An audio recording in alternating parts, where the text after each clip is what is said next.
Olá, muito boa noite para você. Você acompanha hoje o Jornal da Difusora com resumo das principais notícias da semana. Aumento de doenças transmitidas pelo Aedes aegypti preocupa autoridades. Mais de 1.500 casos de arboviroses foram registrados na capital maranhense. Volta a crescer casos de Covid na região sul do estado. Denúncias sobre trabalho infantil elevam em todo o Maranhão.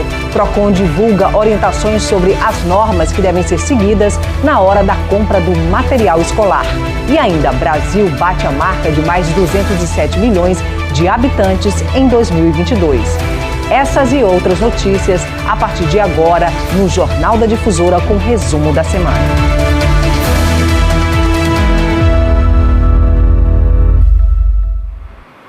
Mais de 1.500 casos de doenças transmitidas pelo Aedes aegypti foram registrados somente na capital maranhense em 2022. Com o objetivo de combater arboviroses, a Superintendência de Vigilância Epidemiológica e Sanitária passou a intensificar as visitas domiciliares feitas pelos agentes de endemias e das rotas do carro fumacê. Só em 2022 foram registrados 1.564 casos de doenças transmitidas pelo Aedes aegypti em São Luís. O período chuvoso chegou e a vigilância epidemiológica da cidade já começou uma força-tarefa para combater o mosquito, principal transmissor de dengue, chikungunya e zika.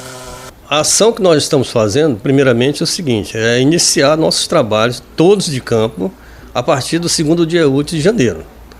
E nós vamos permanecer trabalhando até o final de dezembro, né? Cada ano se faz isso aí por orientação do Ministério da Saúde.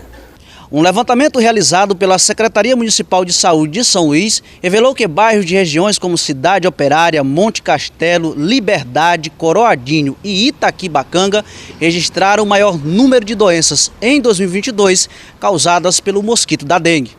O coordenador do Programa de Combate às Arboviroses de São Luís, Pedro Tavares, afirma que a forma mais eficaz de prevenção e combate ao mosquito Aedes aegypti é a ajuda da população. A população realmente é o peso fundamental desse processo de combate ao Aedes e manutenção de redução de casos e também transmissão de doenças.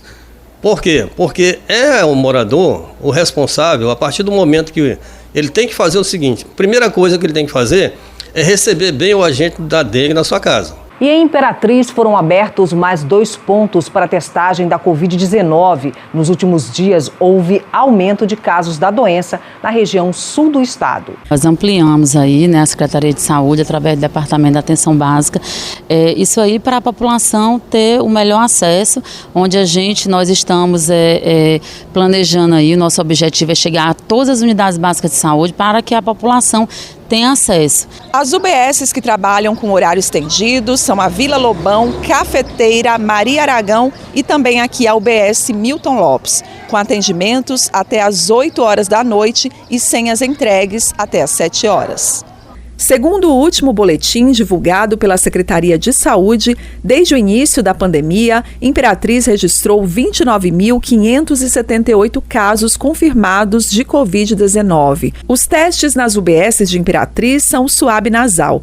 O resultado sai rápido, cerca de 10 minutos. É só levar RG, CPF e cartão do SUS. Eu aproveitei para fazer e, felizmente, o resultado foi negativo. Em relação à vacinação, o grande desafio de Imperatriz é a imunização infantil, principalmente a Pfizer Baby. O nosso maior gargalo, realmente, o problema é a Pfizer Baby, de crianças de 6 meses a 2 anos, né? Que hoje nós só vacinamos até agora 95 crianças, onde a gente recebeu já 1.080 doses, tanto de primeira e segunda dose. Então eu faço um apelo aqui à população, os responsáveis das crianças, que procure as unidades e os pontos para vacinar, que a vacina não mata, ela só protege. Um relatório divulgado pelo Ministério Público do Trabalho do Maranhão revelou que 1.836 denúncias relacionadas a situações de trabalho foram realizadas no estado em 2022. Houve um aumento de denúncias sobre trabalho infantil em todo o estado. O órgão também recebeu denúncias sobre trabalho escravo, assédio moral e sexual. O chefe do Ministério Público Estadual do estado falou sobre esse cenário local. O MPT, ele lançou no passado um programa chamado, com outros órgãos, um programa chamado Infância Sem Trabalho. E esse Infância Sem Trabalho, ele focou numa meta ousada de atacar frontalmente esse problema do trabalho infantil. focando principalmente em lixões. E aí nós encontramos em vários municípios maranhenses crianças trabalhando, temos registro de crianças trabalhando, coletando lixo para o sustento seu e da sua família. E uma situação extremamente degradante. O Maranhão, ele, em relação ao trabalho escravo, ele aparece com 2 dados muito preocupantes. O primeiro é a quantidade de trabalhadores maranhenses resgatados fora do Maranhão. Isso significa que o trabalhador maranhense não está encontrando emprego aqui na nossa terra, está indo para outro estado e lá ele está sendo submetido ao trabalho em condições análogas à escravidão, trabalho escravo moderno, como a gente chama. E o dado é preocupante porque são mais de 8.000 trabalhadores maranhenses que foram resgatados. Supera o segundo colocado, que é Minas Gerais, com 4.000, com pouco mais de 4.000. Então, o Maranhão, o trabalhador maranhense, o cidadão maranhense, é aquele que é mais escravizado no país. O Jornal da Difusora vai para um rápido intervalo e daqui a pouco o PROCON divulga orientações sobre normas que devem ser seguidas na hora da compra do material escolar. É já já.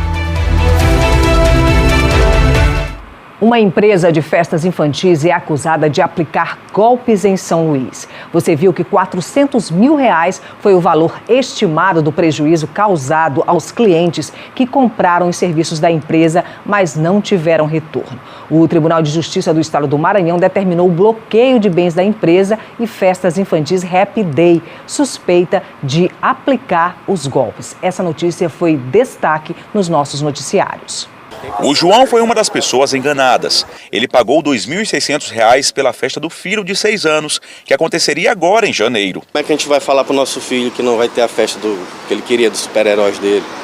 Falou o ano inteiro da festa dos Vingadores, do super-herói. É chato, né? Tem que fazer em casa, ver como é que a gente faz um paliativo para poder, né? Não mexer muito com a cabeça da criança.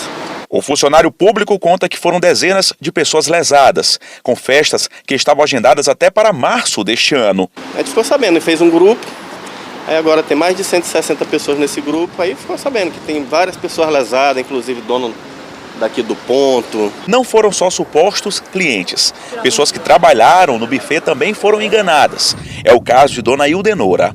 Me contratou 3 dias e eu trabalhei 3 dias seguidos. Ela pagou o primeiro dia, já o segundo nada, nem o terceiro. Aí depois que eu terminei o serviço, que eu descobri, né, que ela estava devendo todo mundo. Na porta da casa de eventos, o aviso que as atividades foram encerradas no dia 29 deste mês. A justificativa apresentada foi a pandemia.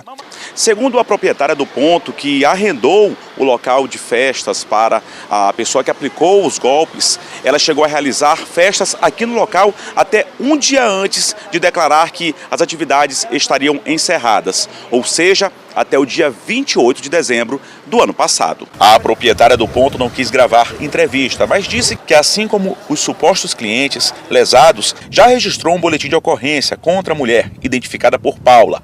O caso também já está sendo acompanhado pelo PROCON Maranhão. Garantimos aí o pedido de antecipação de tutela e a Justiça acolheu o nosso pedido para determinar o bloqueio dos bens, tanto da empresa como da sócia proprietária, bloqueio das contas, bloqueio dos imóveis, bloqueio dos veículos, para que esses bens possam estar à disposição da Justiça para garantir a indenização desses consumidores que foram prejudicados e garantir o respeito ao direito básico do consumidor.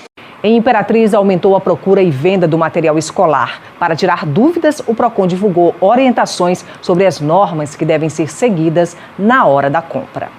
Com a proximidade da volta às aulas, o corre-corre em busca de materiais escolares já começou. Eu resolvi vir antes porque é menos gente também, eu tenho que me antecipar, comprar alguns materiais. A lista dela ainda não saiu, porém eu vou comprar o básico, né? E com muitas lojas e preços variados, o melhor mesmo é pechinchar. A melhor dica que nós damos aos pais nesse período é que pesquisem e pechinchem bastante, né? Não comprar de cara naquele primeiro estabelecimento e assim com certeza ele vai ter encontrar o melhor custo-benefício para comprar o material escolar do seu filho. Nessa loja de variedades, o que não faltam são opções de materiais escolares e os vendedores comemoram o aumento nas vendas. Já estamos preparados nesse volta às aulas, temos desconto também em material escolar e uma variedade muito grande de produtos aqui na loja. Estamos andando de loja em loja e verificando, né, qual a melhor opção e aí a gente fazer a compra na semana que vem, né? Mas por enquanto estamos dando uma olhada. O PROCON orienta que pais e responsáveis procurem a direção da instituição de ensino caso conste na lista algum item de uso coletivo. Além dos itens da lista, o consumidor também deve observar se as lojas estão com preços abusivos. Isso sim pode configurar uma abusividade, uma lesão contra o consumidor. Iremos averiguar, né, a situação detalhadamente e, caso seja comprovada, a gente toma as medidas legais cabíveis. O novo decreto do governo federal promove uma série de mudanças para restringir a compra de armas de fogo. Confira na reportagem de Eduardo Ericeira como eram e como ficaram as novas regras para a comercialização de armas e munições. Pelo decreto assinado, ficou proibida a venda de armas e munições de uso restrito e ainda diminuição na quantidade permitida por pessoa. No governo Bolsonaro, os CACs tinham direito de comprar até 5.000 munições por arma. O novo decreto permite a compra de 600 munições. Os CACs, no governo passado, podiam ter até 60 armas, sendo 30 de uso restrito. Agora está proibida a compra e venda de armamento restrito. Ainda no governo Bolsonaro, menores de idade tinham permissão para acesso a armas de fogo e prática de tiro, desde que com a autorização dos pais. Já no primeiro decreto de Lula, ficou determinado que a idade mínima para ter registro de arma é de 25 anos. Além disso, foi proibida a prática de tiro recreativo para pessoas sem registro de arma. Essa legislação vigente agora, né, ela veio do governo Lula em 2003, a Lei 10.826. Tanto para, nós temos duas vertentes das armas, uma para as armas de defesa e a outra para as armas do tiro esportivo. Elas são regidas sob a mesma lei. Ela pede para ambas as utilizações, né, que a pessoa seja maior de idade, 25 anos, ela faça um teste de tiro, ela faça um teste psicológico, tenha várias certidões negativas da vida dela, ok, né? Que ela tenha uma comprovação de trabalho. Então a gente vê que isso não é para qualquer um, né? Já há um filtro, já há uma preocupação das autoridades em, quando conceder a arma, conceder para alguém que tenha uma ficha limpa para poder receber. Uma das justificativas para a atual gestão nas mudanças para obtenção e porte está no aumento da criminalidade no país. Para o atual governo, quanto mais armas circulando no Brasil, maior a possibilidade, por exemplo, de existir mais homicídios. Outra alteração a partir de 2023 é o chamado porte de trânsito. CACs podiam andar com armas municiadas para ir ou não a competições e clubes de tiro. Isso poderia se tornar uma espécie de porte de arma para CACs, já que em uma abordagem policial, por exemplo, o CAC poderia alegar que estava a caminho de um clube de tiro ou iria participar de alguma competição. A partir de agora, os CACs não podem mais transitar com arma municiada. Essas são as primeiras mudanças na legislação sobre armas, e um grupo de trabalho deve ser formado para debater com os atiradores esportivos uma nova regulamentação. Vale ressaltar, né, que a nossa entidade é uma entidade de esporte, né? E a vertente, a questão das armas, né, que está sendo agora em voga, é uma questão que tem duas conotações. Uma, armas para o lado da defesa pessoal e a outra é arma para o esporte. E no novo decreto, né, que suspendeu a questão da concessão dos registros, está atingindo a gente, né? Diminuiu a quantidade de munição, diminuiu a quantidade de armas, e a gente espera, né, que no próprio decreto prevê a constituição de uma equipe para discutir isso, né? Então a gente espera ser convidado, né, nossos representantes, sermos convidados para termos um diálogo para que isso seja melhor esclarecido e colocarmos nossos pontos de vista, nossas razões, nossas ponderações. O Jornal da Difusora vai para um rápido intervalo daqui a pouco. O Brasil bateu a marca de mais de 207 milhões de habitantes em 2022. É um instante só. O ano de 2022 terminou com saldo positivo para o mercado de trabalho. Foram quase 46 mil novos postos de trabalho somente aqui no estado. O Maranhão foi o estado do Nordeste que mais gerou emprego em 2022. De acordo com o CAGED, que é o Cadastro Geral de Empregados e Desempregados, de janeiro até novembro do ano passado foram criados 45.843 postos de trabalho. O número superou, inclusive, o ano anterior. Em 2021, o Maranhão contabilizou 40.600 postos de trabalho gerados. Com destaque para o setor de comércio. A gente entende que muito impulsionado aí pelo esse período das festas natalinas, o período onde as pessoas estão mais adquirindo presentes, então o comércio é impulsionado aí a fazer novas contratações nesse período. A Vilma foi uma dessas pessoas que aproveitou a oportunidade em uma data importante do ano, justamente no mês de outubro, que é quando se comemora, por exemplo, o Dia das Crianças. A vendedora, antes de vir trabalhar nesta loja especializada na venda de calçados, já estava trabalhando, mas surgiu essa oportunidade melhor.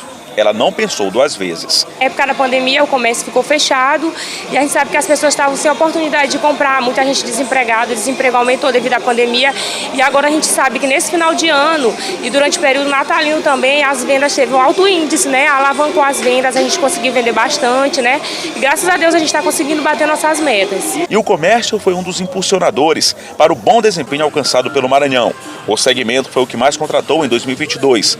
Foram mais de 2.000 admissões, seguido pelo setor de serviços. Esse ano de 2022, graças a Deus, foi um ano bom, foi um ano assim que a gente fechou com chave de ouro, conosco aqui todos os funcionários e está sendo um início de ano também, esperamos que seja um 2023 excelente. O governo tem investido na mão de obra local e em outros setores importantes para a geração de emprego. Planejando investir na qualificação profissional para que essa mão de obra também seja absorvida por outros segmentos, A gente tem a expectativa aí de retomada da construção civil, retomada da indústria também, para que a gente possa manter esse nosso trabalhador no mercado de trabalho. O Brasil bateu a marca de mais de 207 milhões de habitantes em 2022. Os dados foram divulgados pelo Instituto Brasileiro de Geografia e Estatística, IBGE, mas os números finais só serão conhecidos em março deste ano. No Maranhão, o recenseamento realizado até o dia 25 de dezembro de 2022